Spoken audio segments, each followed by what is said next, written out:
Kenapa setiap kali kita punya niat untuk produktif, ujung-ujungnya selalu gagal konsisten? Apalagi persoalan menulis. Ini episode 2 dari seputar menulis. Kita pernah ngerasa lagi semangat-semangatnya buat ngelakuin hal-hal produktif, semisal menulis. Terus bikin banyak rencana, bikin banyak agenda begitu. Setiap minggunya bakal ngapain aja, setiap harinya bakal ngelakuin apa aja, bahkan agenda bulanannya begitu. Tapi ujung-ujungnya tidak terrealisasi karena nggak konsisten. Tapi sebenarnya apa sih masalahnya? Dari sini kita bisa menduga bahwa masalahnya sebetulnya dari produktif itu harus padat setiap harinya. Padahal nggak gitu. Di urusan menulis, kalau kita pengen produktif, jangan muluk-muluk setiap hari harus ada agenda, atau jangan setiap hari harus ada list kegiatan yang wajib kamu lakuin, dan ternyata sebenarnya kita ngerasa hal tersebut berat. Nah, di situ saya kira akar permasalahannya. Kebanyakan dari kita gagal konsisten menulis karena mulai dari hal yang terlalu besar. Kita tuh tergoda sama versi produktif diri kita sendiri yang ada di imajinasi, dan bukan sama prosesnya. Dan gejala selanjutnya, kita bakal nungguin mood dulu buat mulai menulis. Kalau urusannya udah sampai nungguin mood, besar kemungkinan kita gak akan jadi nulis. Dan ya, gagal gitu aja. Karena kita mulai dari jadwal-jadwal yang terlalu padat, dan seiring berjalan waktu ternyata kita sadar kita nggak bisa ngelakuin itu. Akhirnya produktifnya mood-moodan. Terus yang semestinya kita lakuin gimana? Saya kira bukan targetnya yang padat, tapi kita sadar sama kemampuan kita dalam menulis. Seperti yang saya sebutkan di episode sebelumnya, kalau ternyata mampunya cuma 1-5 kalimat, ya sudah, begitu. Bangun tidur bikin saja 5 kalimat. Nggak perlu merasa mampu untuk nulis satu esai setiap hari, satu esai satu hari. Jangan terlalu dipaksain, karena akhirnya juga nggak akan baik buat proses kreatifmu.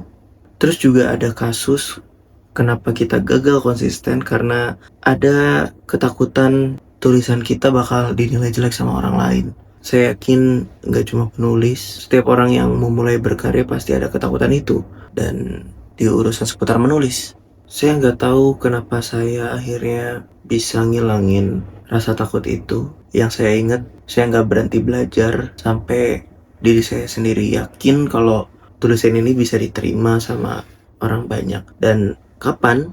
Itu ketika saya sendiri nggak berhenti nyoba untuk ngirim tulisan-tulisan saya ke banyak media, dan nggak takut juga untuk ditolak. Dari cerita pribadi saya pernah ditolak sekitar 30 tulisan puisi waktu itu. Esai apalagi, dari banyaknya yang coba saya kirim, cuma ada beberapa.